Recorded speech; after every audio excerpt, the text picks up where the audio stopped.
Thank you for watching my video about my hike of the Pacific Crest Trail back in 2019. When I started the trail, I had no intention of making a video like this. So basically what you're going to see is a compilation of clips and photos from the most scenic parts of the trail, with me narrating what's going on to provide some context.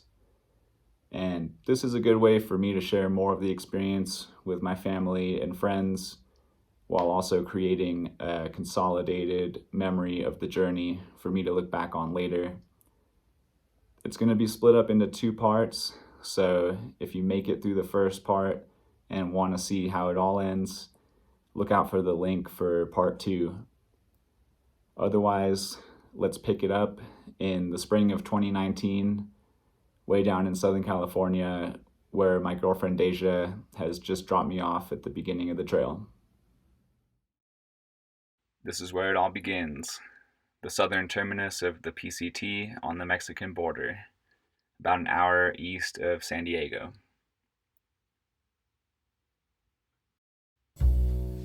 It's a crazy feeling taking that first step, knowing you're about to try and walk 2,650 miles from Mexico to Canada. But I'm super excited and just a little anxious to get going. I start off the trail alone, but quickly link up with fellow hikers along the way, making friends to share the experience with. The PCT is pretty popular this year, so that part's not hard. We start off hiking 10 to 15 miles a day, carrying enough food for 3 to 5 days, resupplying in small towns near the trail, getting our water from the streams, rivers, and lakes we come across, as well as from a few water caches that generous volunteers, known as trail angels, stash out in the desert along dry stretches. There's so many wild and beautiful spaces outside the cities in California, and the fact that there's this one trail that links them all up with the mountains here and carries on through the ranges in Oregon and Washington is awesome. And for some reason, the challenge of doing that and hiking every day and living out of a backpack for a whole summer sounds appealing. California is coming out of a wet winter in 2019, so water isn't too much of a challenge in Southern California compared to how it can be. This year, the desert is a vibrant garden of cacti, grass, flowers, especially as we continue to get cool temperatures and the occasional rain showers. But all that water means a lot of deep snow covering the trail up ahead in the Sierra Nevada mountains, so that's a topic of conversation among hikers from the get-go. More on that later. The trail winds from one range of mountains to the next, providing incredible views basically every day. Spending this much time outside provides so many opportunities to witness awesome moments in the mountains that I wouldn't otherwise see, so I wanted to share some of my favorite sunrises, sunsets, and storms. By now, I'm in a good rhythm.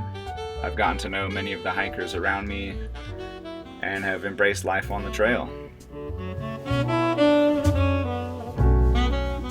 Having lived in Southern California for 4 years, I'm loving the fresh perspective of the region while seeing places for the first time.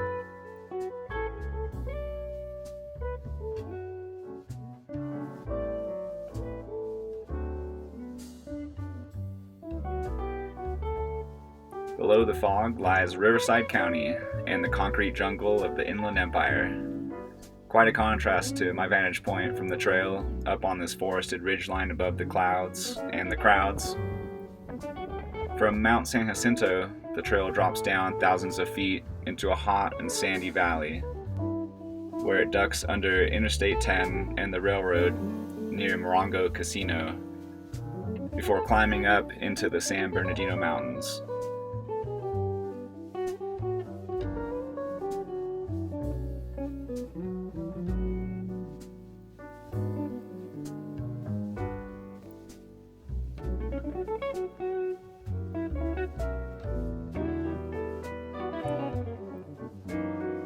Deja comes out to visit me in Big Bear, so I take a full rest day, shower, resupply, drink some margaritas on Cinco de Mayo. More rain comes as I follow the trail under Interstate 15 at Cajon Pass before another long climb into the next mountain range. I take another day off to celebrate my birthday with some trail friends in the little mountain town of Wrightwood, just off the PCT, and then carry on, moving along the Angeles Crest, enjoying the expansive views. These are the day-to-day sights. Beautiful, but you gotta work for it. Every day, just grinding on. Thankfully, in Southern California, there's a great community of trail angels and generous locals who give their time and money to support hungry, smelly hikers on their PCT quest by providing meals, snacks, a backyard to camp in, or a ride to the store. Gotta give a shout out to all the trail angels out there. We couldn't do it without you guys. After crossing this notoriously dry stretch of desert, a big Memorial Day storm downpours to the Mojave, while adding, I think, another few feet of snow to the already buried alpine trails in the High Sierra. I'm supposed to be on those trails in a few weeks, so I start considering alternative plans, wanting to avoid dangerous creek crossings and miles of hiking over snow high up in the mountains.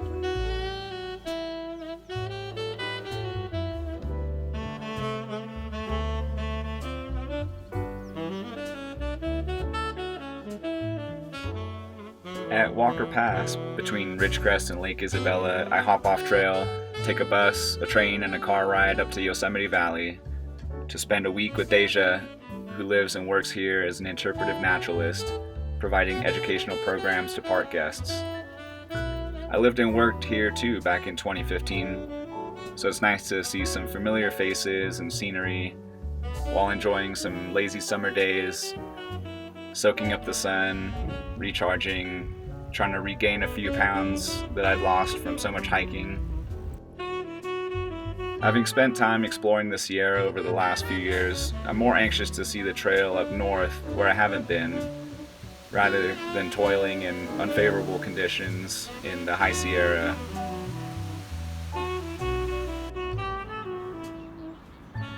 After a week off trail, I jump back on the PCT in Northern California near the town of Chester in Plumas County, skipping over the snowy Sierra section of the trail, which I intend to come back to and finish later in the year.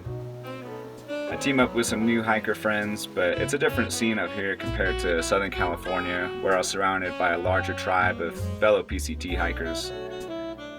I've leapfrogged ahead of the herd, so there's less people on trail, for better or worse.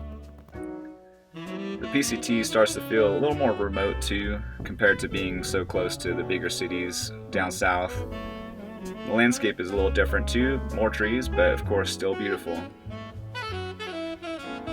I enjoyed this incredible campsite for sunset on Hat Creek Rim, looking back to Lassen Peak while Mount Shasta looms ahead on the horizon.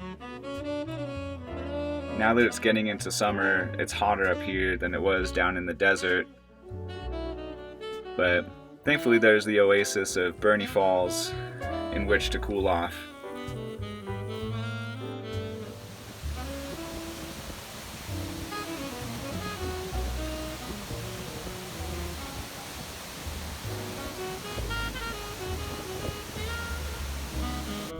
Mount Shasta commands the skyline for this stretch of trail, standing tall above the rolling forests of Northern California. Weeks go by, many miles are walked, and still the snow-capped volcano seems to be a big part of the daily views.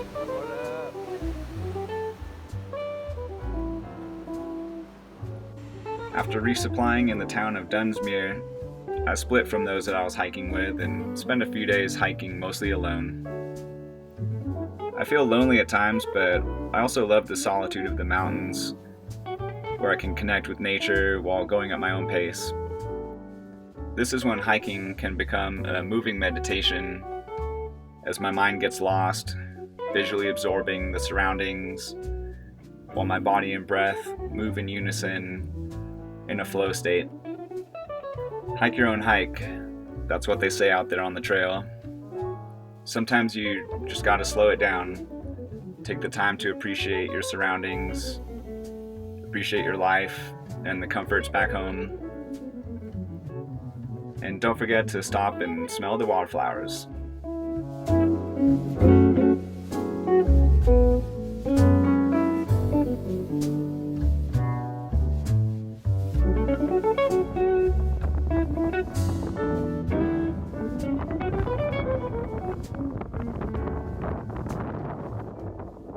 While resupplying in the town of Etna, I get the unfortunate news that my grandmother, who lives in England, has passed away. I believe that it was peaceful and that she was ready, but obviously I'm really sad, heartbroken, and it's difficult being away from family and loved ones. I cry alone in my tent while reminiscing on her life and our many good times together. Feeling as though she would want me to carry on, I make some new friends and we push on through the mountains, camping together, enjoying the sights. No funeral is planned for the immediate future since my family is so spread out, so they encourage me just to continue the trail, which is hard, but it seems to be the best thing at the moment. What else can I do? We cross into Oregon and have a good rest day in Ashland, where we celebrate 4th of July with burgers and beers. When I get to Crater Lake National Park, I get some welcome company from Deja, who drove up from Yosemite to visit me. We have a couple great days checking out the park, relaxing, enjoying the beauty of the place, while I get my mind right, rest my body, before once again I must find the strength to shoulder my pack and the resilience to hit the trail every morning, continuing north, now hiking between 20 to 30 miles a day through Oregon.